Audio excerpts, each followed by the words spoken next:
Hey guys, it's the Loud Guys. Today we are going to watch BOATLIFT, an untold tale of 9/11 resilience. And this is something about, I think, so a story about 9/11. And 9/11 was a very impactful day for all the Americans, but also I think so for Indians also, because it also changed our life also. Because we thought of US as an invincible thing, and we also thought that okay, there can be terrorist attack, but there can be terrorist attack in India and in all these places, but I can never expect a terrorist attack in USA. But that opened my eyes that okay, US is also not invincible, and there can be some things that like US can also face like us.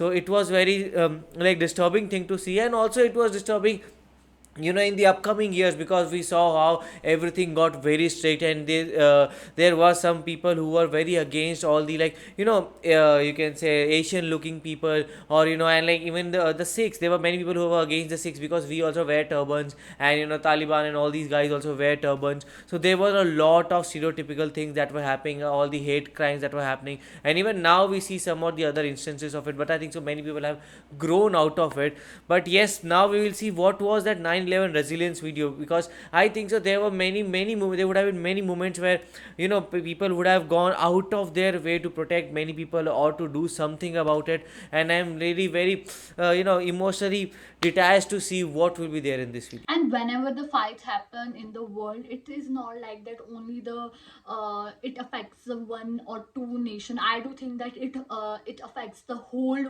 world, financially, or I mean mentally.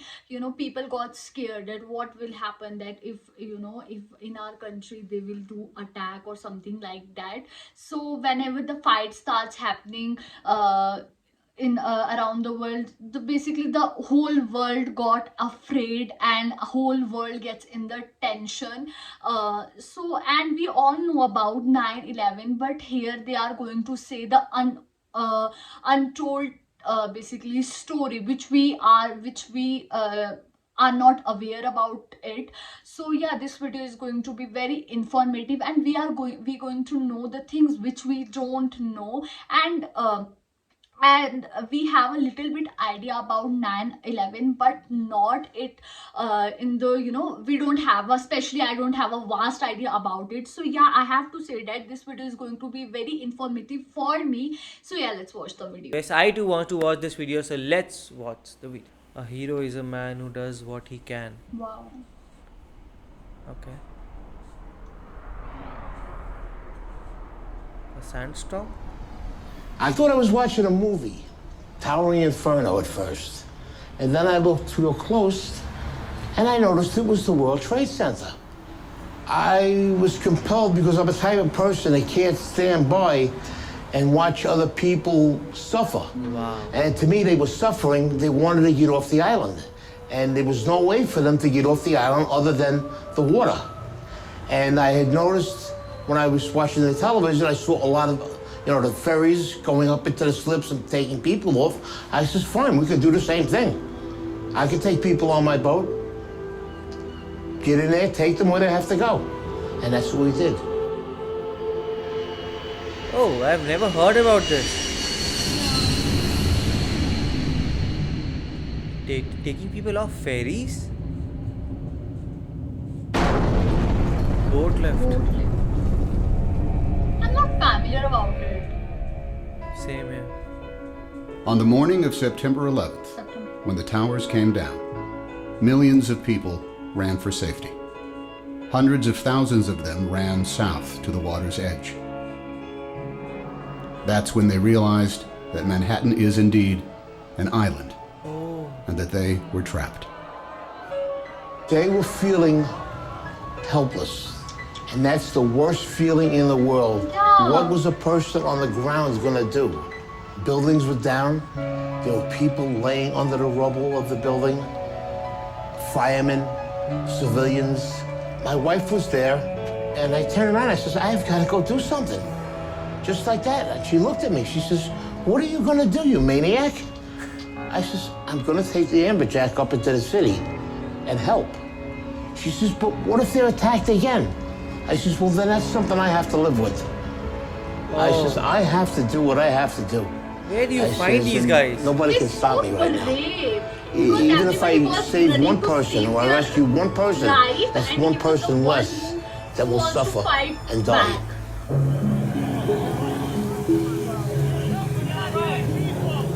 So look at those innocent faces. They were trying to evacuate Manhattan because nobody knew what was going on. You know, you didn't know if something else was going to happen. It was just, you know, a madness on one side and, you know, and wanting to help people on the other side. They were just streaming out of the buildings. And the first mode of transportation they saw was a ferry boat. And that's when they knew, this is how I'm getting out of here. So they didn't even care where the boat was going. There wasn't panic in New York in the beginning, just volume. It wasn't until the first building fell that there was panic. Oh no. It is so terrifying. You heard the building go down, but we're in the slip, so we can't see it. That's when we started letting go, and then all of a sudden, Dust clouds. engulfed. You couldn't see anything. People were actually jumping into the river and swimming out of Manhattan. Boats were very nearly running them over. Wait. These people wanted out of Manhattan no matter any way they could. Somebody wants you to go over there. Every mode of transportation out of Manhattan was shut down. All the subways were shut. The tunnels were all closed. They closed the bridges. They closed everything immediately. Boats, usually an afterthought in most New Yorkers' minds, were for the first time in over a century the only way in or out of Lower Manhattan. The process that actually had already started. There were some boats that were grabbing people, that people were lined up at the walls. On the left. It's just human nature. You see people in distress on the seawall in Manhattan begging you to pick them up. You have to pick them up. They didn't know what was going on. They seen the building getting hit with these two planes. As far as they was concerned, you know, we were being Anything could have bombed. happened. Yes. I was wondering if they were going to come on the boat, if they had people with bombs, or if they were going to come on. We're a big orange target in the middle of that harbor. My job is to keep the boat safe, my passengers safe, my crew safe. Everybody was in shock, running around. They didn't want to leave their families. They had loved ones running around the city. Everybody has a baby. Nobody has it. There was one guy ran from the apron and jumped onto the boat. He grabbed onto the metal, climbed up right next to the pilot. So I'm going out there to say something. He slides down to the next deck. So the deckhands get him and go, what are you doing? He goes, I'm jumping for my life. So, you know, you couldn't argue with him there. Appalling situation. Because people are not able to think There what was is a small happening. boat And that they're was at the lower tip of Manhattan. US is under attack. I thought the boat was going to flip over because so many people were trying to get on. And as I looked behind, they were just 10 deep. And that's kind of what gave us the idea. We decided that this has to get better organized and we better do it. And that's what we did. So we decided to make the call on the radio. All available boats. This is the United States Coast Guard aboard the pilot boat in New York. Anyone want to help with the evacuation of Lower Manhattan? Report to Governor's Island. Literally, I'm getting goosebumps. When that call came on the radio, Yes, these courageous people. they were coming. I was uncertain of who was going to respond. About 15, 20 minutes later, they're just boats all across the horizon. Wow, I am getting goosebumps 100 now. targets converging on the lower part of Manhattan. When we came out of that dust cloud, tugboats, I'd never seen so many tugboats all at once. There was just like a fleet of tugboats headed to Manhattan. If it floated and it could get there, it got there. All different size, shapes, and forms. I mean, and they were zooming across this water. Ferries, private boats, party boats. I worked on the water for 28 years. I've never seen that many boats come together at one time that fast. One radio call and it just came together just that fast. That's how everybody should be. Hundreds of boats See the converged dark on the clouds. city, leaving the sun-bathed harbor behind them. Dead ahead, the unknown. That was something I won't forget. It was just low, dark, accurate black smoke. It's like there was a big chimney in Manhattan. When we pulled into Pier 11, the dust was unbelievable. And then out of nowhere, you just kept on seeing people coming. They looked like zombies coming through the fog, and you knew that those were human beings. Don't leave us. Please don't leave us here. Take us. Oh my God. At that point, the Coast Guard said, not how many people are you allowed, how many people can you fit? Come on, guys. Anybody coming? Get your ass over here now. Now. Seriously, these people were Boats fading. started hanging, literally would take a bed sheet off a bunk and a can of spray paint and paint their destination on.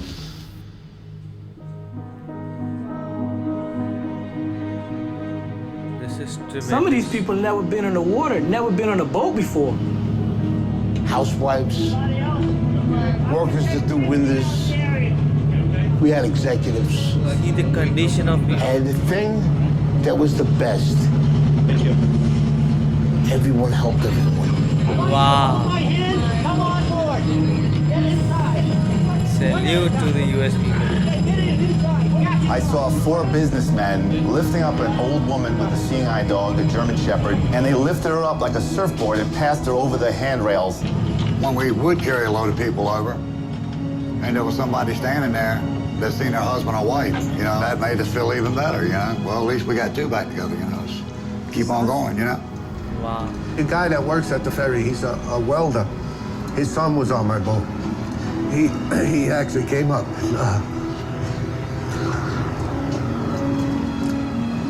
He thanked me. We went back and forth all day long, carrying boatloads, as many as our boat would hold. Then the evacuation of Dunkirk in World War II, Wow. where 339,000 British and French soldiers were rescued over the course of 9 My days. God. These guys On made 9/11, humanity Nearly proud. 500,000 civilians were rescued from Manhattan by boat. It took less than 9 hours. I do think that these are the kind of the people which world needed. I believe somebody has a little hero in them. You gotta look in. And it's in there. It'll come out. It need to be. I have one theory in life. I never want to say the word I should have. If I do it and I fail, I tried. Wow. If I do it and I succeed, better for me. And I tell my children the same thing. Never go through life saying you should have. If you want to do something, you do it. This video shows the tremendous spirit of US citizens, like how they just come together and support each other in this, strange time. Because the thing was, they did not knew what was going to come, because at first there was one plane, then there was second plane, so you don't know that there could be a third plane or there could be another bomb blast. But these citizens were like, no, we are going to help and we are going for it, because people did not have anywhere to go. They were like, we cannot go into the inner city, we don't know like if there is another bomb or something coming up, and what kind of a terrorist attack is that. So no news on that, but they were just resilient to get out of it. And at first they could just stand there on the rails and they were just waiting for any help. And that was the most goosebumps giving moment when the Coast Guard just said on the mic that, okay, if there are any boats nearby, they can please come and help us. And all the boats and everyone they were talking to say that we have never ever seen so many people come together and for help, or rather for anything, like so many boats come together at one place at a time. So that's how crazy this was. And how they said that this was one of the most record holding evacuations that has ever been done, and how grateful all those people would have been. And at that point of the time when they said that there were people coming in like they were zombies, so that's how horrified you are. You don't know should we help them or what should we do and how they are, but you just go and help them. So salute to all those guys who did that, and you will be remembered till the eternity. Seriously, I got the goosebumps in the whole video, and for me, the most emotional part was when that pilot, basically, when that person said that it was the biggest achievement of mine. And literally, I got goosebumps.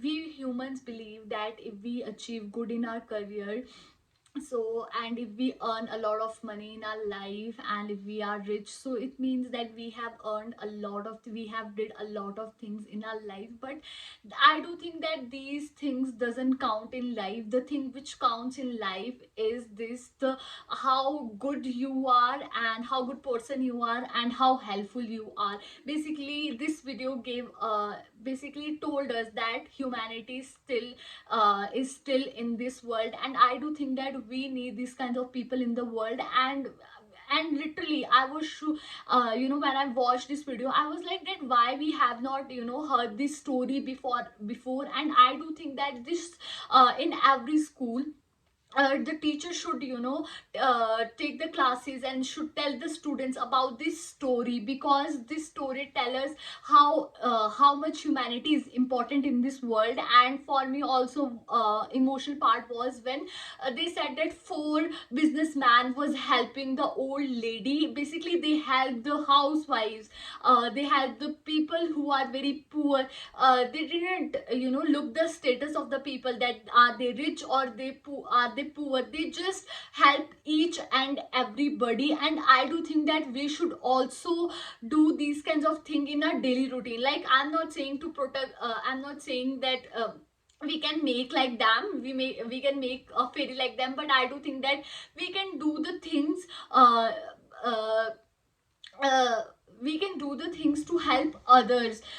So yeah, I really like this video, and this video motivates me so much.